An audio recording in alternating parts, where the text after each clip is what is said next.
Hello, and welcome to JOKAKAKA's AvaCast. That's right, I'm Jim. I'm Sam. And we're here watching Evangelion Neon Genesis Edition, the original series. We're here. We're only doing the original series Right now. Sam has not seen it No. until now. I have seen it, big fan. You know the drill.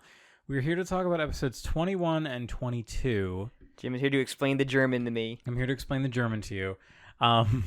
So these episodes are the Birth of Nerve, which is all the adults' backstory episode, yes, and then the Asuka backstory episode, secondly. Yeah, finally, we kind of talked recently about how Asuka hadn't been relevant. Yeah, she hadn't really been given much focus, and this is like Asuka's back in the seat, baby. Oh boy. I thought these episodes were absolutely fantastic. Yeah, the first episode was like 30 minutes long.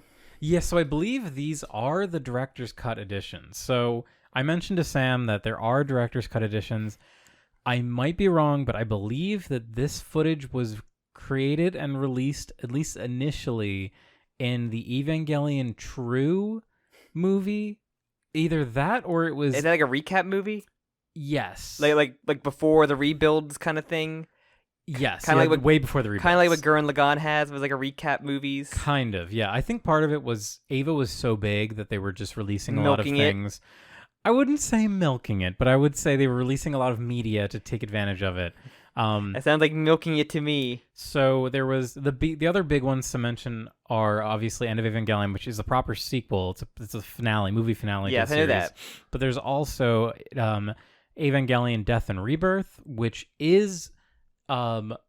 half of it is recap. That's actually, it's either where this content was, so this quote-unquote director's cut content, it might have been in that, but in the second half of that movie is the first 30 minutes of End of Evangelion. Because it was all that was finished at the time. So it was a recap movie that had a 30-minute tease of End of Evangelion to lure people... with additional new scenes added in.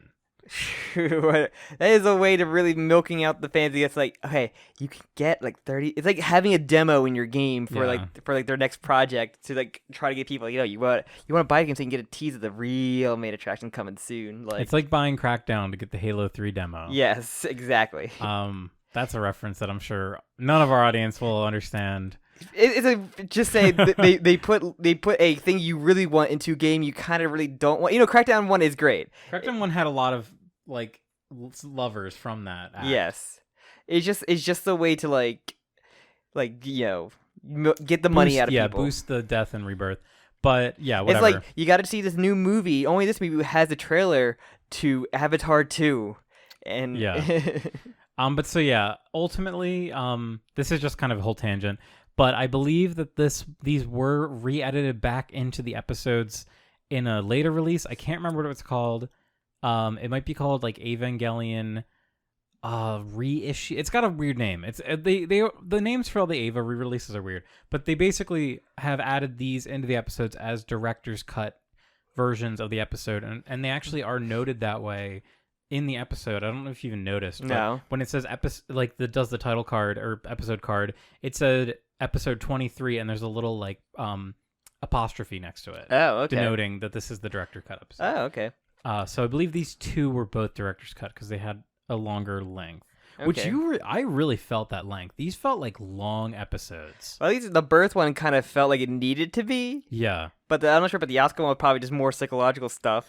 To me, the Asuka episode is surprising because Asuka has like a whole focus in the first half, and then an angel attacks. Like, yeah, it's weird for an angel to attack so late into the episode. Yeah, but then it's so important to what happened before that it's necessary. Yeah. What did you think of these two episodes? Very interesting. At least the first one was just like a lot of stuff, like background for characters that we kind of been alluded to, and I really enjoyed a lot of the mystery stuff that's kind of been answered from that. Like a lot of the at least a little bit the Shinji mom stuff is like answered, and some Risco stuff as well, surprisingly. Because we had never seen Shinji's mom Yui. No, we always until this episode. We've only seen from the neck down. Yeah, yeah, we've seen baby Shinji sucking her teeth. Yes, we've seen her teeth. Her teeth. We've seen the teeth. Just the teeth. But yeah, this is probably a fan favorite episode, the Birth of Nerve, because it just really takes a deep dive into all these characters. Fuyutsuki is barely a character before this episode. It's one of the things where, like, this side character is now the main character of this one episode. And just, there's so many little details, because a lot of this episode is told from his perspective. It's from a lot of his perspective, but also just, like, the letters between Ritsuko and her mother as well. Yeah, those, which I think are a really good framing device. Yeah. And then the Asuka episode where, like, she had been, like, I guess, very, like teased to her character, but, like, I guess, I don't like Asuka right now, but, like, she obviously is, like, a lot going on in her head. Does she get the stuff that's alluded to in her backstory? Yeah. We'll talk about Asuka in like the second half. I find Asuka to be an extremely compelling character, and I love her more and more every episode. And I finally got the context for that long, awkward elevator scene that I've seen, like edits of and memes of. Yeah. The classic Uno argument. I always think of the Aqua Teen Hunger Force having the Carl sitting there.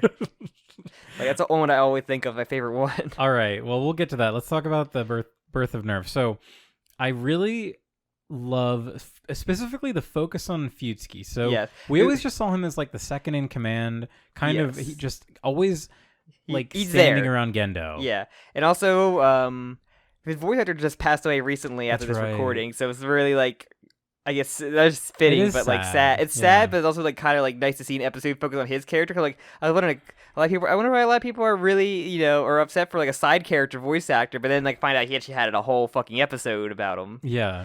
This really is almost his episode, at least for half of it. Yeah. And I think it's really interesting because he's like the timeline that we get, because he's captured and like interrogated about like the birth of Nerve by, I guess.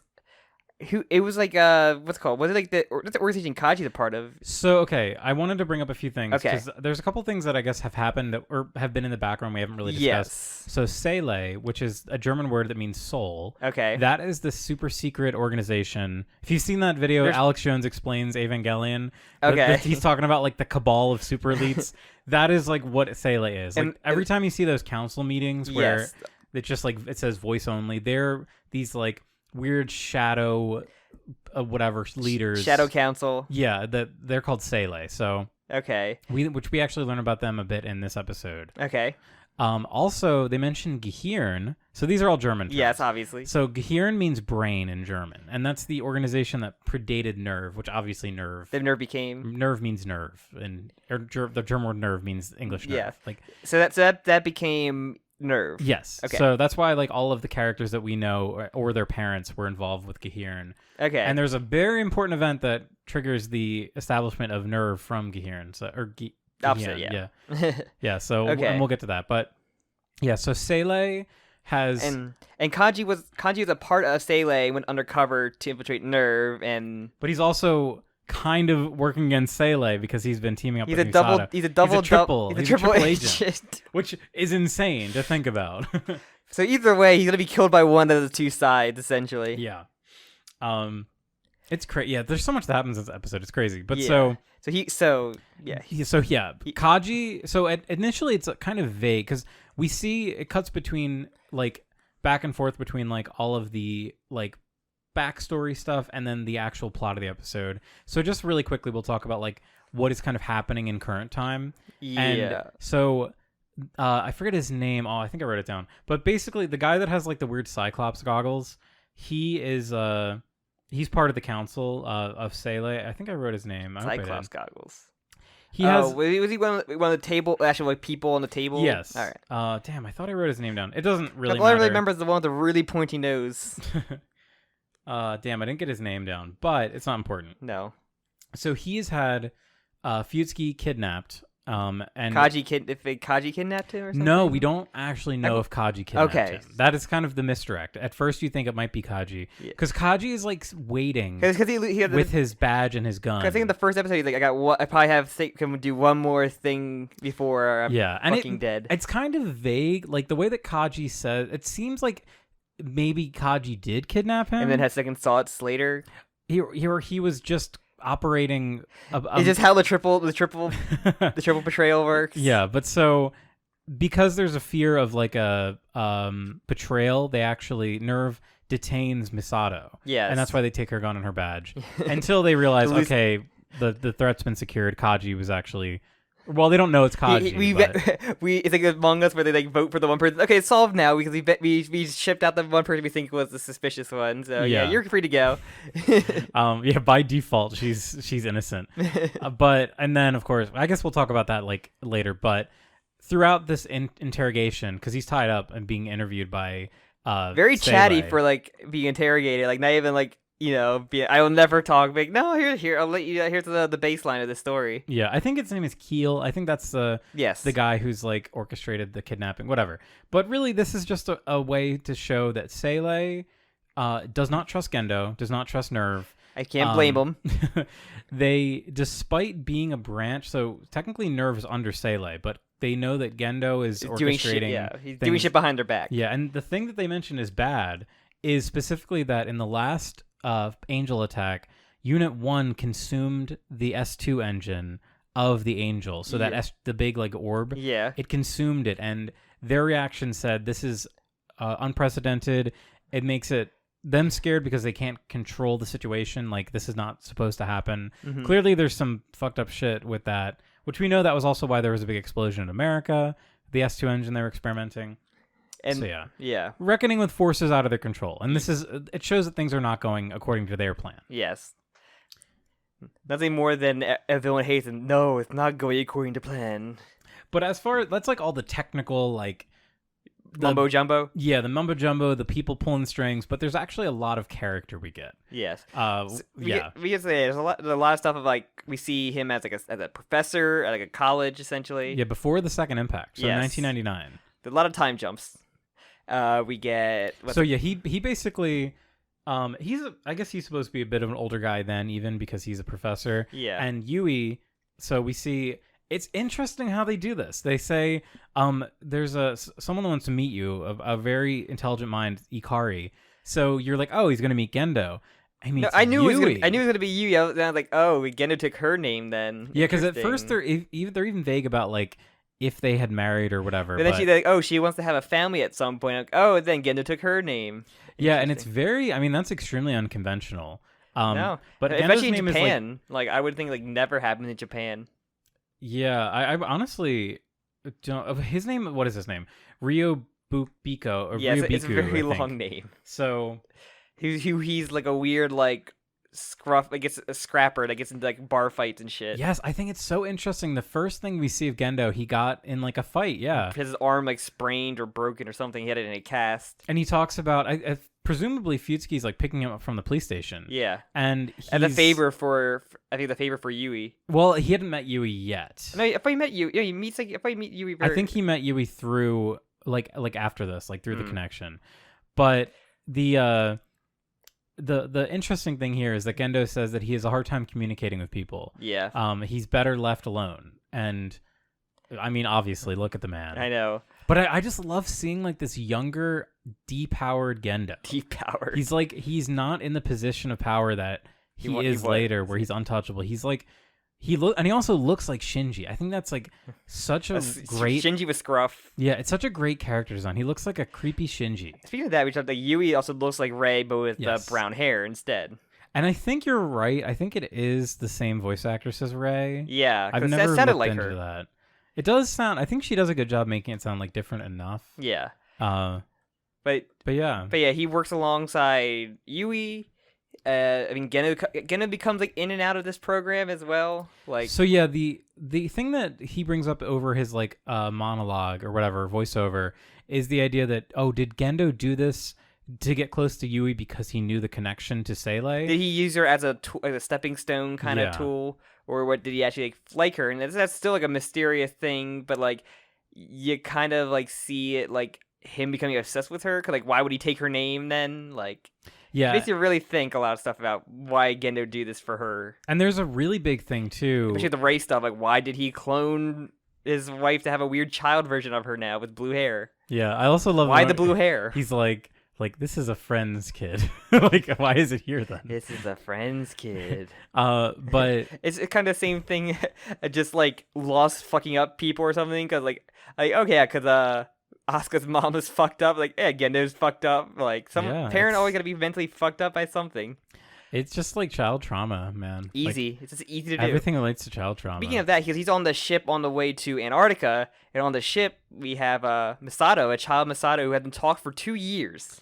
Yes. So just sitting there, like, because she's the only survivor. Yeah, she was the only survivor of the expedition. So her dad actually ran that expedition. Yes. To Antarctica, which led to everything. And I still say I love how Antarctica looks like the ice, like stalactites or stalagmites or whatever. Stalagmites, yeah. They're like I would call them spires. I would call them ice spires. I think it looks super cool. And we do have really cool. We just look at like before the beginning episode. I think that may have been when a director cuts like the camera, like the CCTV of like the thing that looks like an Ava with the hands coming out, like the all bright one.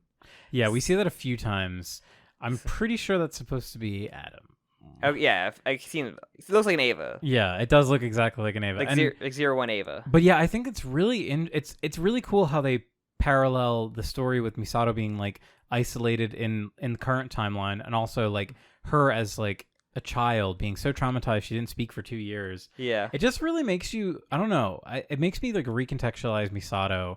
Knowing that she had, because we knew that she had like this traumatic experience. Yeah, it's like, but this like really affected her like, development. It's one of the things where traumatic injuries can cause you to like not speak, maybe go blind, like probably make you go mute. Like a lot of things, like trauma can affect you with that you would never think about, like something physical not causing an issue. Mm-hmm. And just speaking of Misato, we do get like a jump forward in time, because it jumps forward like maybe 5 or 10 years to when Misato actually goes to college and meets Kaji and Ritsuko. Yeah, and she's talking like Ritsuko, like we get her letters to be like, oh, maybe I learned that she a survivor for the second impact, like, and she's like hadn't talked for 2 years, but maybe this is like now she doesn't stop talking, and maybe it's just her making up for lost time. And I'm like, oh, like, which it's cute, and it's like it also just shows. Like, I mean, currently we look at a character like Asuka or Shinji, and they're like deep in the throes of the trauma. Yeah, like they have not escaped it. Also, it'd be like Misato is a character that has fully grown up with trauma. Like she's been able to assimilate, and she's a successful person. Also, so it's very interesting to like think about them in that, like juxtaposing them. Yeah. Also, like what's it called? She's also like kind of dating Kaji, but I feel I see no actual relationship even at that time of like them dating at any point. And one line I get no chemistry. Well, I don't know. One line that Ritsuko says to her mom in the letters is that her and Kaji spent like a week in bed together. They just didn't go to class for a week and fuck. Like these are horny. They're just horny teenagers. These are horny teenagers. It's more of a fuck-based relationship than an emotional-based relationship. I wonder if that's important, if that aspect of the relationship's important to either of these characters. Just that, though. They only care about fucking. So, but yeah, we just get a lot of really great little bits. We get a lot of focus on Ritsuko's mom. Yes, we see her name, something Akagi. Like brown hair Ritsuko. We also first time we see Ritsuko, she also has brown hair, so we learned that she dyed her hair blonde and kept it like that. I wonder why. I wonder if she has mommy issues too. But at first we kind of see like her mother like busy with her work, but she's not like one of those like stuck with her work job like one. She's like wants to spend time with her daughter. She knows she's not really the best mom. Yeah, but honestly, she doesn't come off too poorly. Yeah, like the thing of like standard mom or dad too busy with their job of like ignoring the kid. Like she wants to do it, and they're actually staying in contact with letters. And yeah, their letters honestly seem very cordial. They seem talking about like their life, the people they meet, like how everything's going, and like how they feel. Like it's honestly like, even though it's like not like super healthy, it's still like healthy enough where like they have a relationship, and I find that fascinating. And as because like there's a little thing we're kind of like jumping around, but we're kind of sticking with the one character where like the mom's big because she goes off to college essentially, and her mother like Ritsuko. Yes, her mother called what Ritsuko? Well no Ritsuko. Ritsuko goes to college. You're saying Ritsuko goes to college, and her mom like reads the letter, but like at the same time throughout this whole thing, she likes Gendo.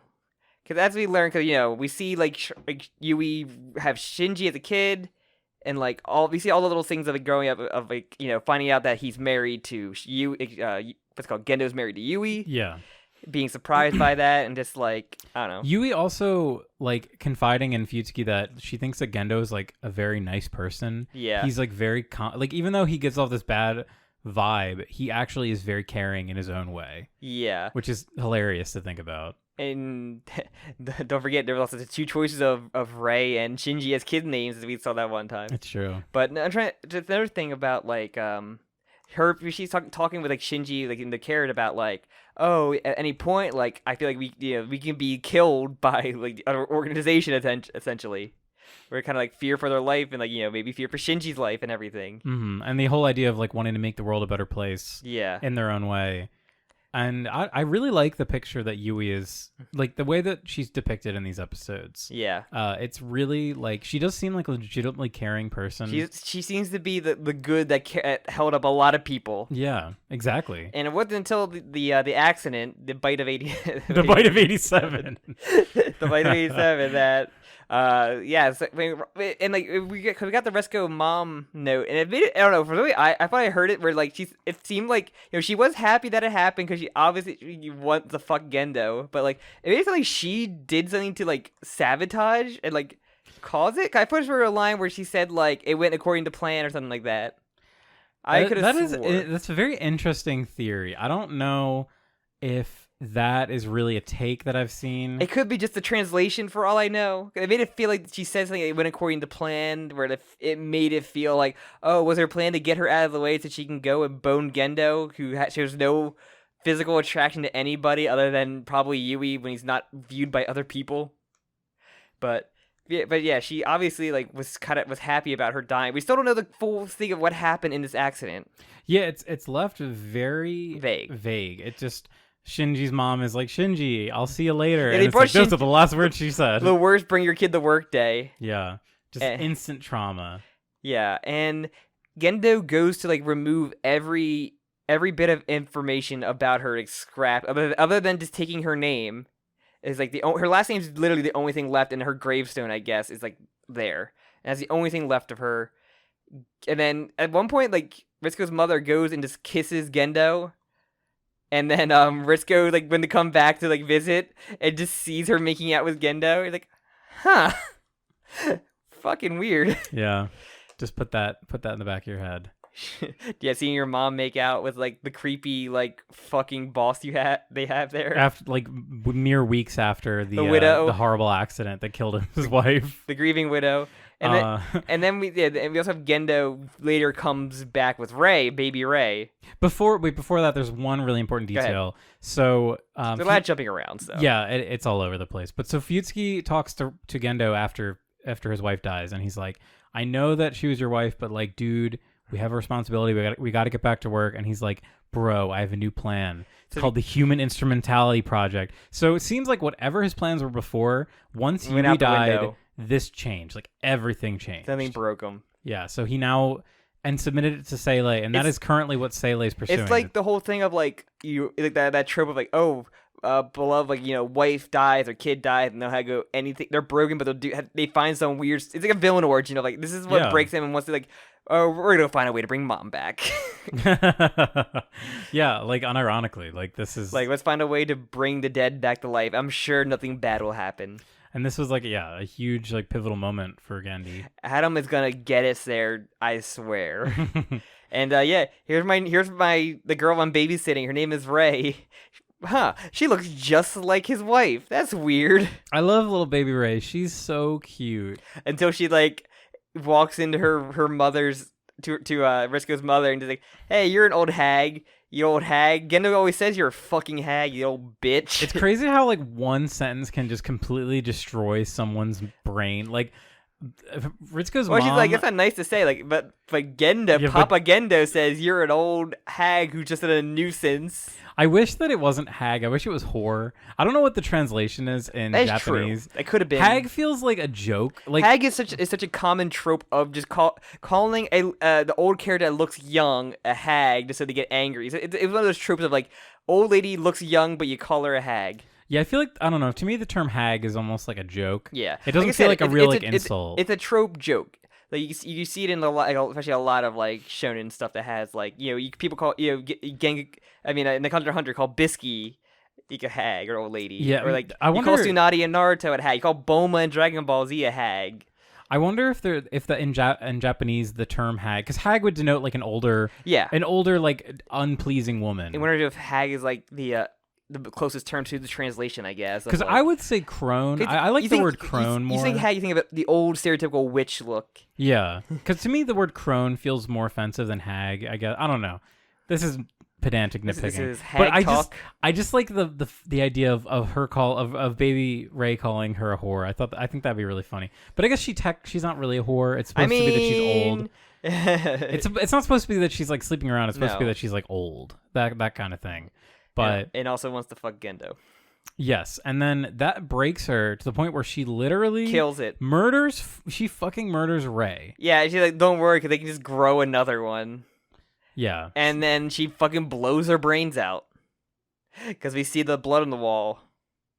And yeah. Well, no, she jumps. She jumps? She jumps off the platform and slams into the Magi. I thought she blew her. I thought she shot herself. It kind of looks like I the blood. The way the blood splattered, like, okay, this fucking shot herself. I think it's supposed to be that she like her head slammed onto the computer Magi part because she jumps from like several stories up.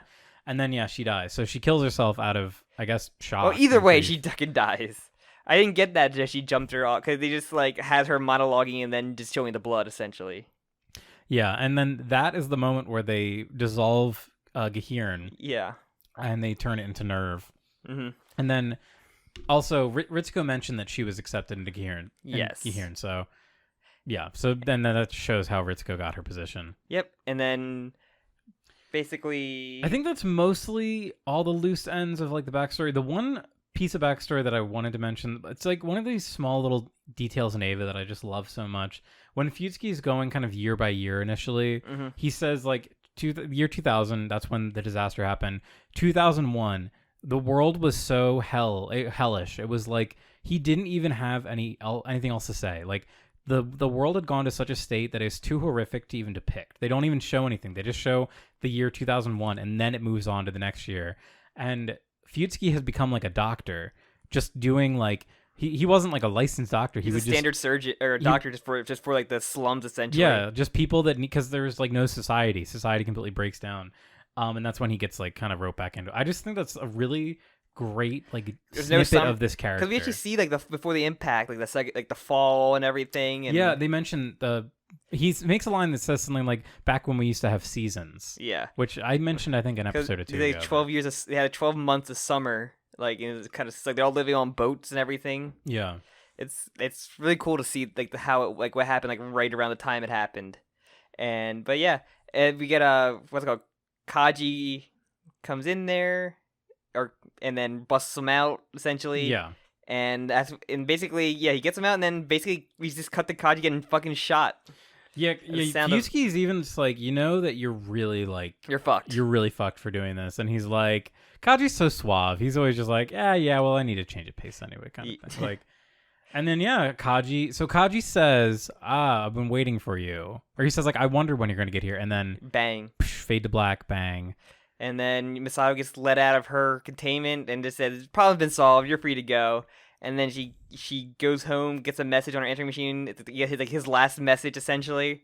Yeah. And she fucking breaks down, and Shinji's like, "I don't know what to say. I'm just gonna cover my ears on my pillow." It's so the scene is so incredible to me. The way that Misato's like body language is animated, the way that she tears are animated, not like, even before her that finger going to like shaking, going to when the message. She's hunched over the answering machine, and the way that she like is shaking as she presses the button, and then she immediately starts crying when she realizes because Kaji's message is basically like, I'm dead. If you hear this, I'm dead. Go water my plants that I've been taking care of. My watermelons. He says flowers, but we know he's talking about those melons. Melons. Because he's like, Shinji knows where they are. And Shinji hears her crying, and he literally is like, I don't know what to do. Yeah. And he just goes and covers his head with a pillow. And this is like so tragic because I want to give Masato a hug. Yeah. And you have to think Shinji just went through a horrific experience. He was gone for like a month in like the weird hell realm or wherever he was. So and he had everybody check up on him when he got out of there. Like Ray and Asuka were both there. Yeah. Like, and Masato was all like super happy. Like she was the one that basically worked to get him out of there. And it's funny because you think, Shinji's like whatever, he's fine now, he's okay. But clearly he's not. He's completely shut off from everyone. Yeah. It's like the Hedgehog Dilemma thing all over again. Like he doesn't want to reach out to Misato because he doesn't know how, he doesn't think he can help her. He doesn't know if he can help her. He doesn't want to get hurt himself. Mm-hmm. And yeah, it's such a like heart-wrenching scene. I think Sad scene to end on. And Misato's voice actress is just incredible. She is very good. She's because it's first she's like holding the tears back, and then as Shinji's talking, you hear her just wailing, and she's just losing it, literally like leaking tears. Yeah, Fucking it's brutal, man. Still my favorite character of the show.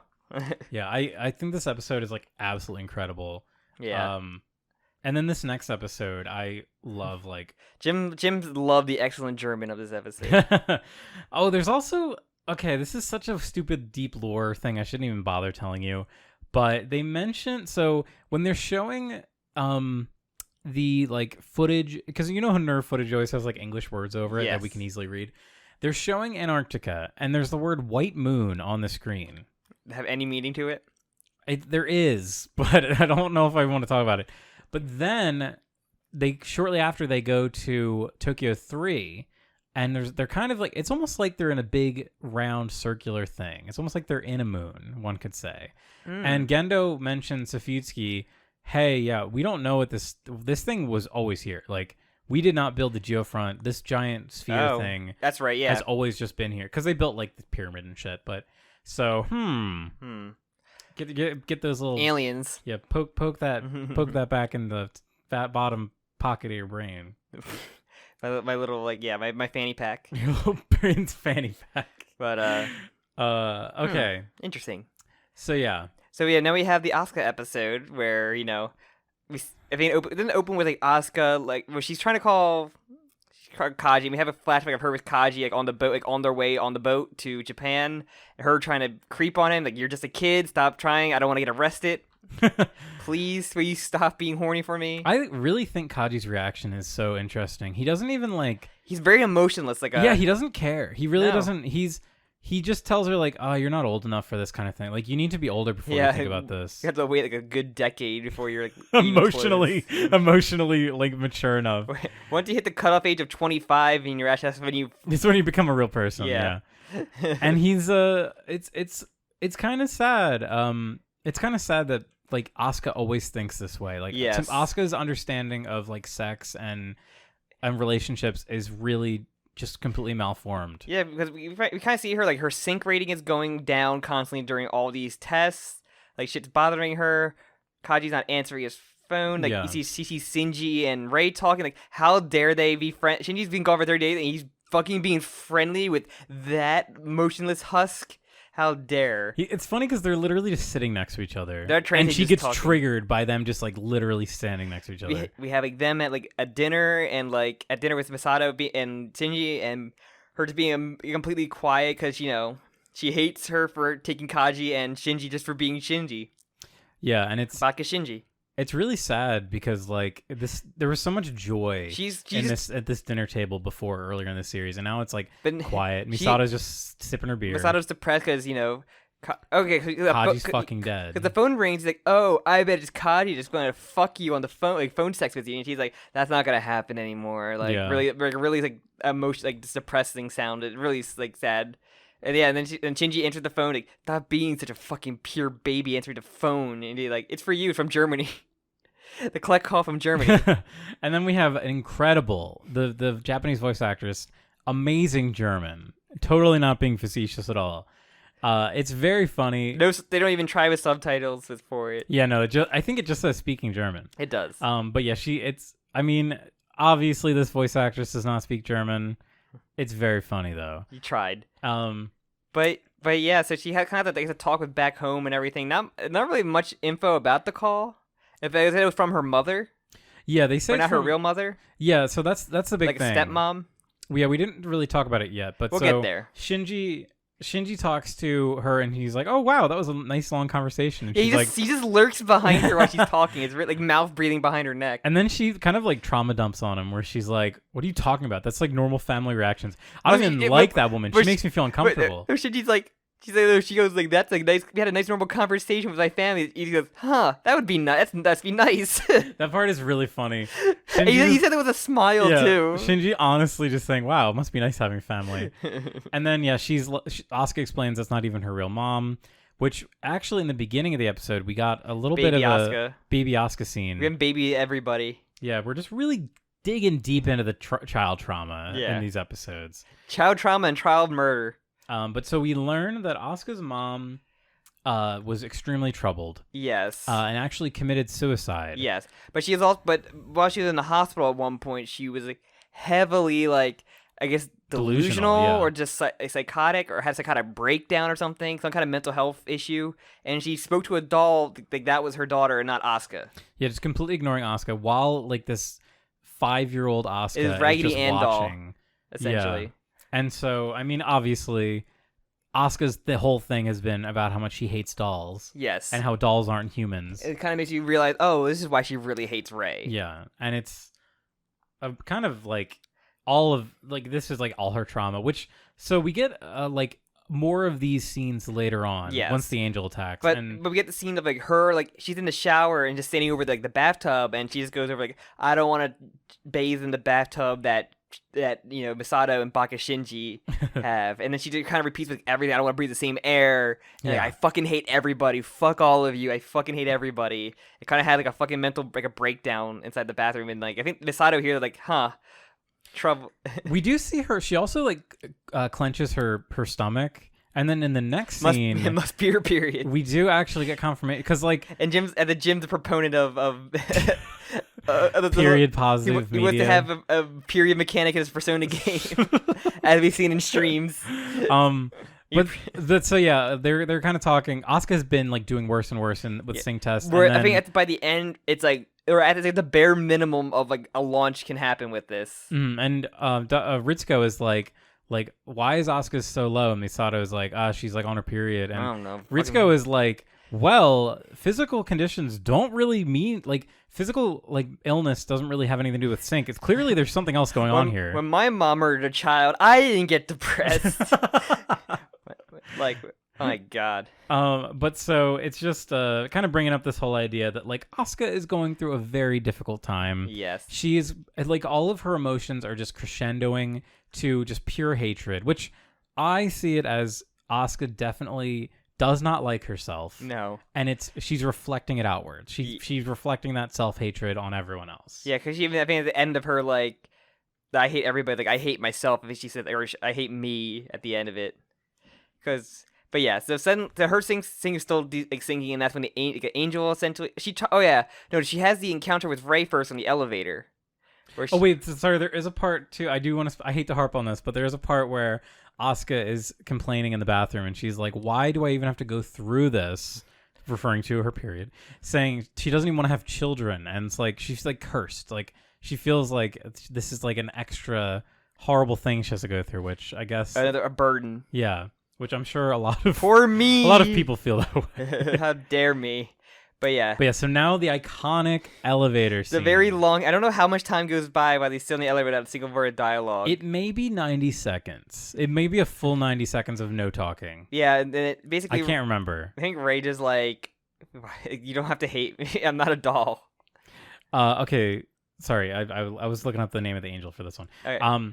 But yes, so she's like, I'm not a doll, and she's like, yes, you are. You like, will you? If Gendo told you to die, would you die? She says, yes. Like, then you are a fucking doll. Yeah. And then she like slaps her, and the one thing I love about this too is how they're sitting in silence for so long, and then the second that Rey says anything, because Rey breaks the silence, Asuka immediately like freaks out and starts unloading on her. Like Asuka cannot contain her hatred right now, and she literally like the tiniest little like spur just launches her into the tirade. The perfect excuse to cause an incident. And the thing that Rey brings up is interesting is about how like Asuka needs to like open up her heart to her Ava. Yes. And how the Avas have hearts. She said the Ava is not a doll. Yeah, and then Asuka is... Of course the doll I can use is a tool for me to use. Mm-hmm. Where like, that's what she kind of said. Every person kind of seems to be a fucking doll, a tool for her to just lash out at and not have any repercussions towards. Like, yeah, it's just another way to like separate herself and we haven't seen from like responsibility. We see her kind of talk to her Ava, just be like, "You're my tool. You do not have a heart." And she's like, "What the fuck am I doing talking to you?" Yeah, I love how every time she like stops talking, it cuts back to Ava Unit 2's head, like it's actually like not speaking to her intentionally. There is a moment where Masato is talking to, I guess, her inside man at a bench, and she mentions that like Yes. basically there's like what is it, 6 to 13 Eva have been under mass production. I know those. I know that reference. So yeah, that's interesting little tidbit to know. Yeah, and it shows like how we talked about last episode how Seele does not trust Nerve anymore. They definitely think that Gendo is working on his own, like he's plans. gone off the grid. Yeah, Gendo's gone off the grid. He's gone off the grid. But then we get the angel 15th attack. angel. And what's the name? So it's Ariel. Okay, I know that angel at least. Yeah. And this one it's really interesting. It looks like it comes from space, and it's just like a weird like light bird.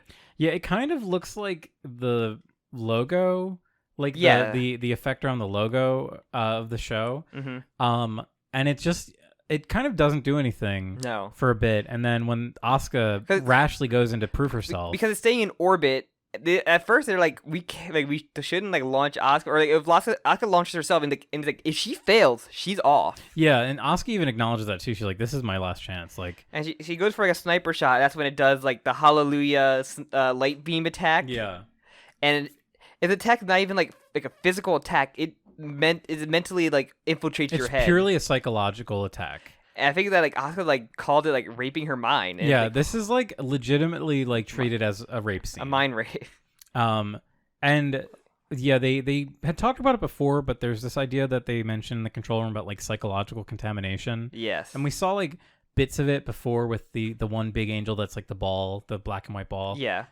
But this one is like basically fully gets Asuka. But they say like, oh, is it trying to understand the human mind? Like, is what its purpose is? Not intentionally trying to destroy your mind. It's trying to learn about the human brain. Yeah, interestingly, it doesn't seem to really even be intentionally attacking Asuka, but it's defiling her. She says it herself. It's like, not really attacking. It's doing the beam. Like it's communicating. They're not like it's not like then when we're trying to get into the base, like even they don't know like what to do and what's gonna happen when we get across the base. Like if we don't know, we have to snipe it out. Like it's the only way. Because like while her brain gets attacked, like Ray tries to snipe it out there and it has the AT wave. So like again, it's like gotta use the spear.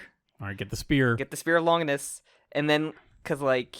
And we've only seen it once when she at the after credit scene of like her walking away with it, and then she just put it back inside of Adam, I guess. Yeah, so they don't actually show that, but that's what does happen. So that's why she goes down and gets it. And we see like Adam kind of reform his legs when you take it out of him. So like just a way to it like stops the healing factor essentially.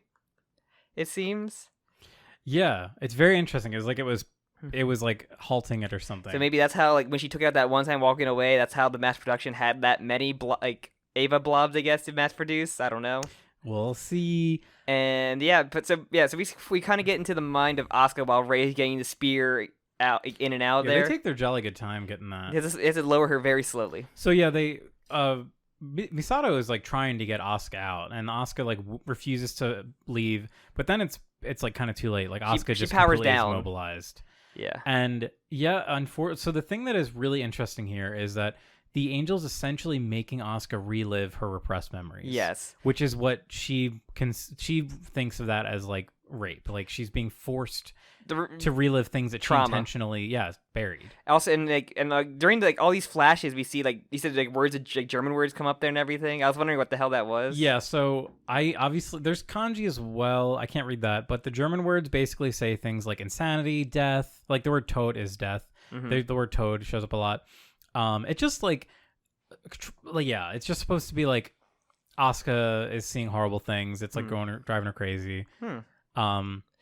But then she's forced to live through. We see like the mother stuff. Her mother seemed to try to want to kill her as well as herself. Yes, that's kind of the big like a murder suicide. And also, it's not explicitly said, but the way it's depicted makes me think. It seems to me that Asuka walked in on her mother hanging, because they show the doll hanging. Yeah, and there's like discussion over or like voiceover, and to me, I read that as Asuka discovered her mother dead, which is horrific. Yes, that's a horrific thing.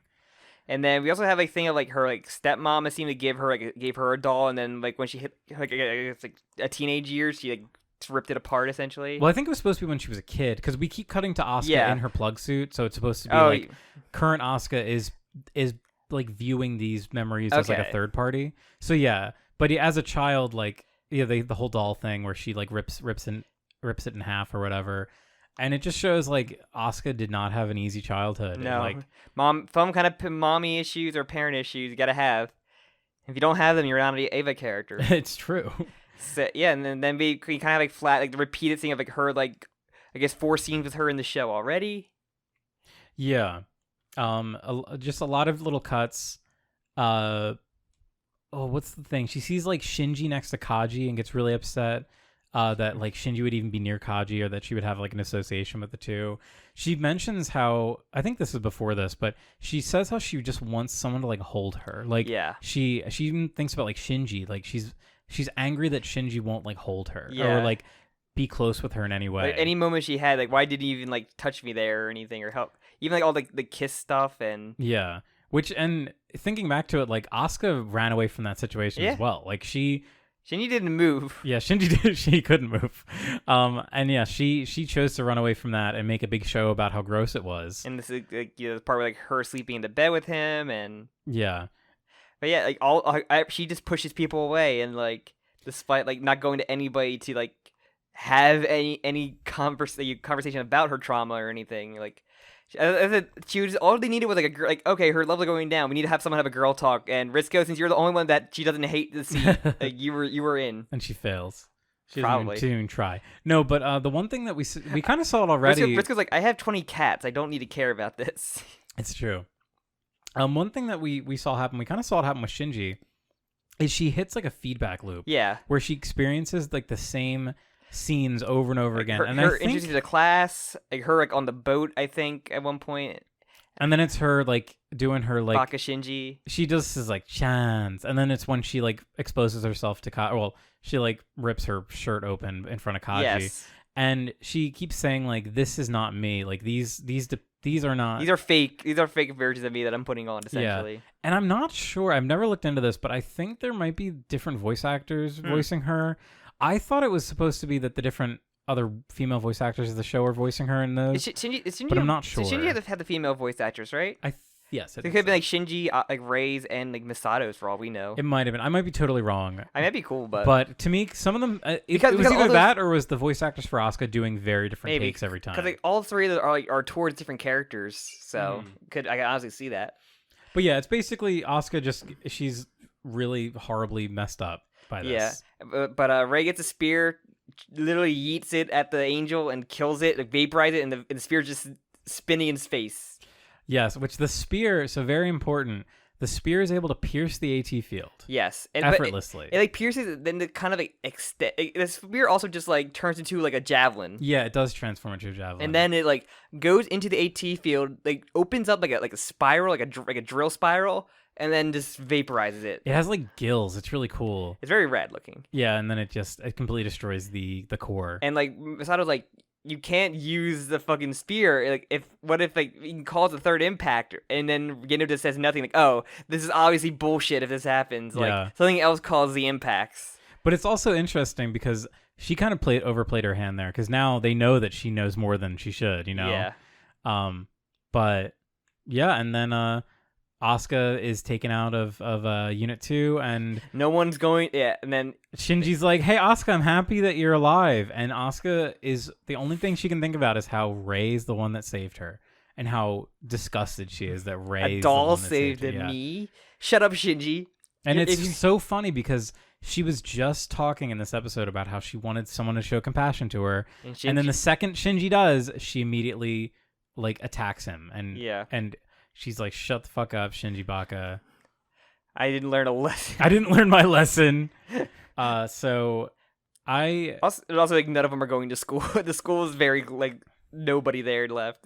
yeah, that's a really funny detail. And they're even like, all right, well, Class rep is your turn. Ray's never in class, but Shinji being absent's kind of weird, and No, Shinji's absent pretty frequently for when he has a traumatic experience. yeah, just like every other Yeah. week. Because they wouldn't let him launch because they're not going to risk it. Mhm. So he just sits there in the fucking Ava for like the entire episode. He's in the robot. They're just refusing to launch him. Yeah. And the Gendo even mentions that, like, he's like, we don't want to compromise unit. Not again. Not again. Can't go through that shit. But yeah, so they had very good episodes. I really like the Birth of Nerve one's very cool. Yeah, I love this Asuka episode. I've really been waiting to get to it.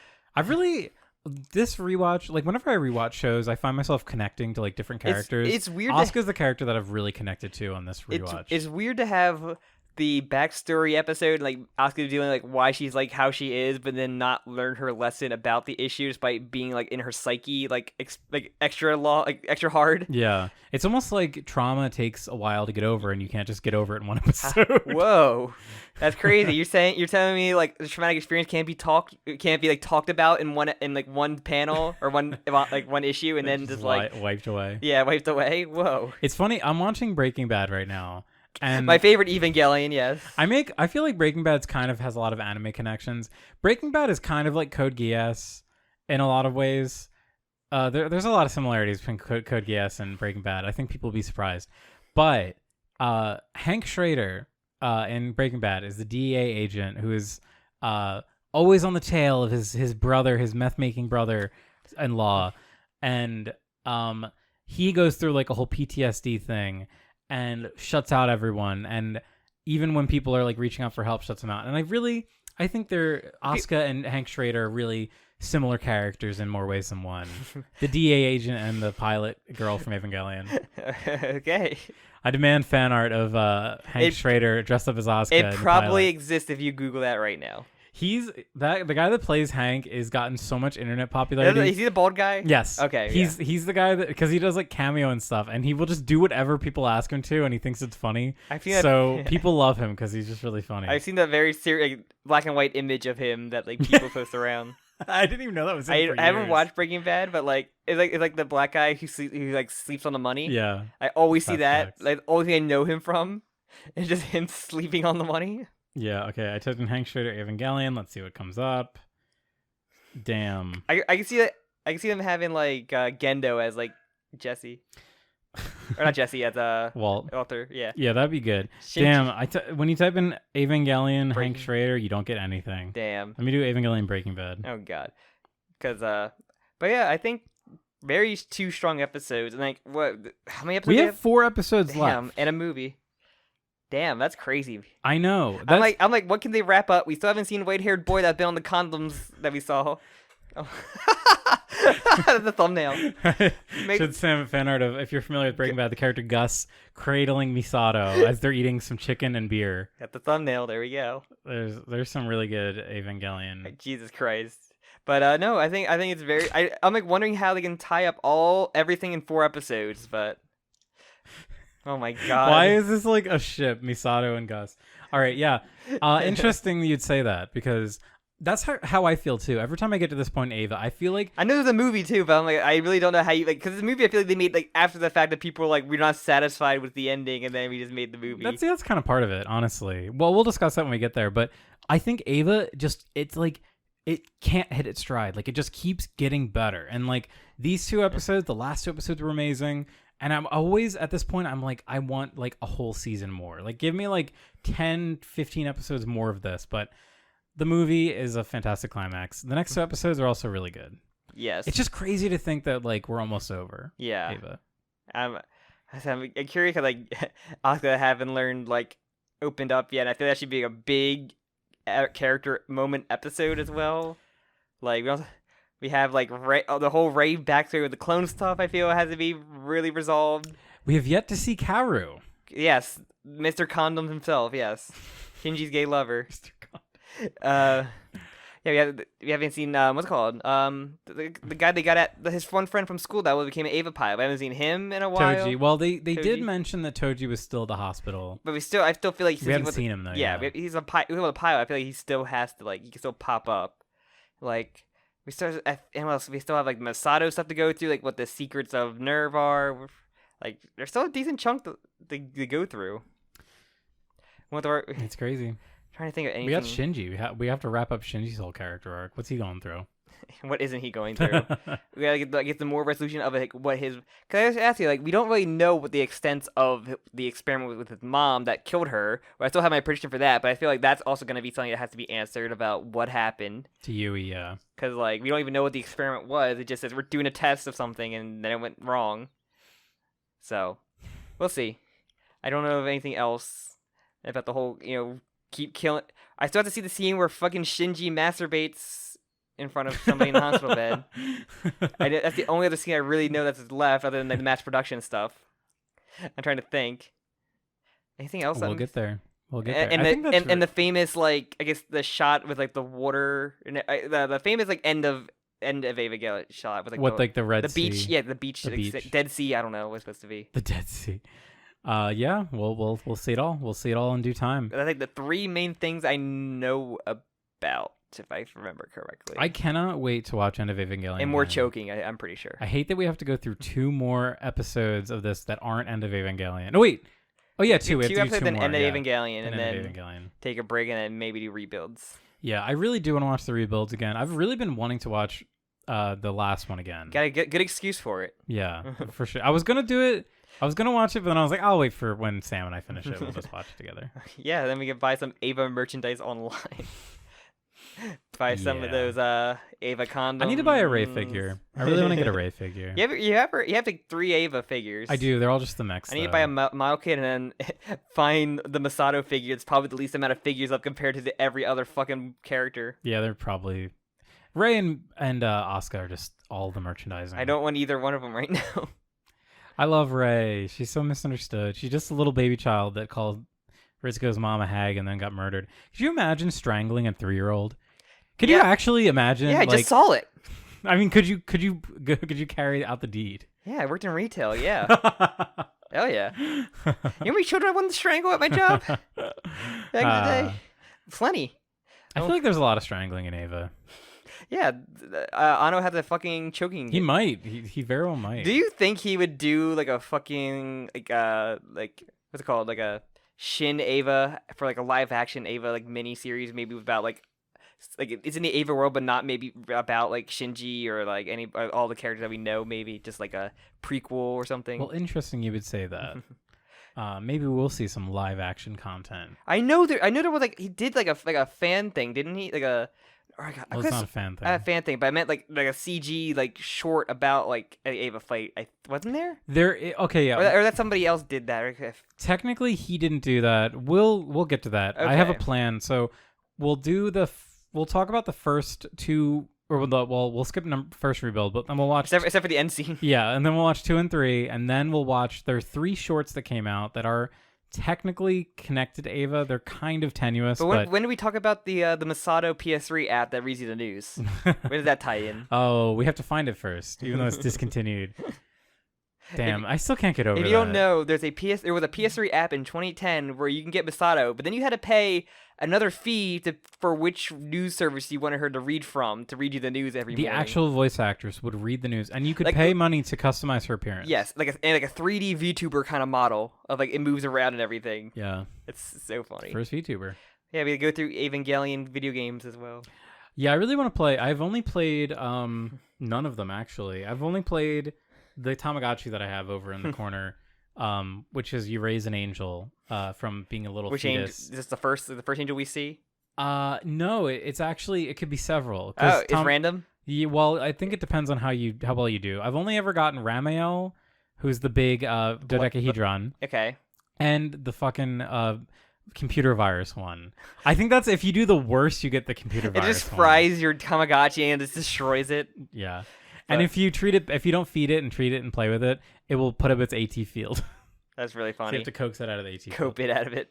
But yeah, there's a lot of Ava games. I would like to play some. Get back to streaming and find some Ava games. I want someone to just get them all for me so I can just sit down and play them all in order. I would stream the Ava games. You have to find like a translation for because I think none of them are probably released in America. If anything, I do want to play Neon Genesis Evangelion 2. Is that the visual novel where you play as Sunglasses Suit Man? No, that is called The Secret of Evangelion. Most of them seem to kind of be like retellings of the story, but you either like play as a character or raise a character, or you play as like Ray's like keeper. What do they call that? Handler. You play as Handler. Ray's handler. So Carer, funny. Ray's carer. Care. I mean, she Make needs sure she that. goes to fucking class. Make sure she actually bathes and cleans her fucking room. The ending of the Ray game is like Ray can become like an astronaut. It's a or Princess like Maker. a painter. It's a Princess Maker game where you raise Ray. Yeah, It's so funny. they've done one for Asuka and Shinji, I believe, as well. Interesting. It's literally the game. Like, I can fix Asuka. It literally I is. can fix I love the idea of like, okay, the first 3 years just need to only be therapy sessions. her. I adopted her before her mother went crazy. Yeah. And then there's a Smash Brothers game as well. I'd like to try that. That might be fun Interesting. for a stream. Hmm. And then there was a fighting game. I believe it was a Mugen mod. It's a Mugen mod. It's not an official fighting If game. anybody, I'll stream that if anything, because I know how to fuck around with Mugen a little bit. Actually, years ago, I tried downloading it. Actually, I did download it, and I played it for like 5 minutes, and then I was like, all right, I don't care anymore. But I like the idea of like an Evangelion fighting game. That's kind of cool. Yeah, it's just mechs in general. Like I know there's some like strategy games, just robot war games that like have a bunch of crossovers. So, but yeah, I'm excited. I can't believe we're this close to being done. It's crazy. Blows my mind. And we haven't even released an episode yet. Yep. Insanely, this has not gone out yet. So fun. We're waiting. We're sitting on them. We're gonna drop them all in 1 minute. All one go. You can have a JOKAKAKA marathon. Hey, you released the whole Jujutsu Kai quest in one episode. That's as true. Well. I think it's 15 hours long. Damn. If you want to listen to 15 hours of us talking about Jujutsu Growing from Kaisen. hating it to loving it at the Yeah, end. it's true. I can't deny.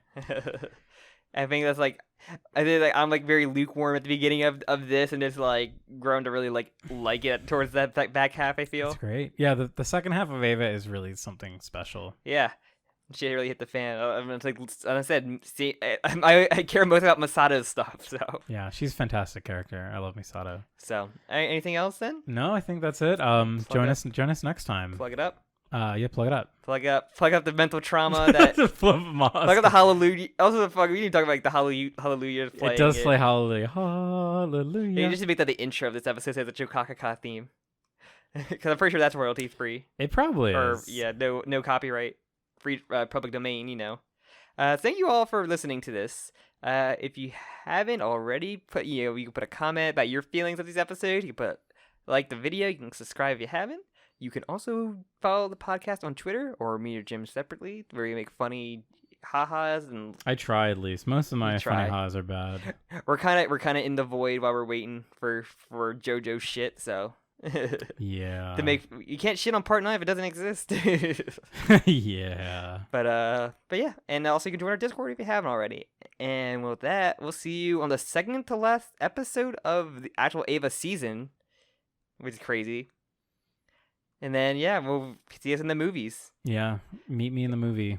Meet me at the movies. I would love to see End of Ava in the movie theaters. I wonder if they actually, if the recent rebuild, I guess they didn't really play in the movies, did it? The newest one has not yet, but it will. It will in December, I believe it will be. Damn, we got to finish up. I quick. know. I wish it was sooner even. Damn, a long time. Yeah. But yeah, all right. We will then see you next time. See you later. Bye bye.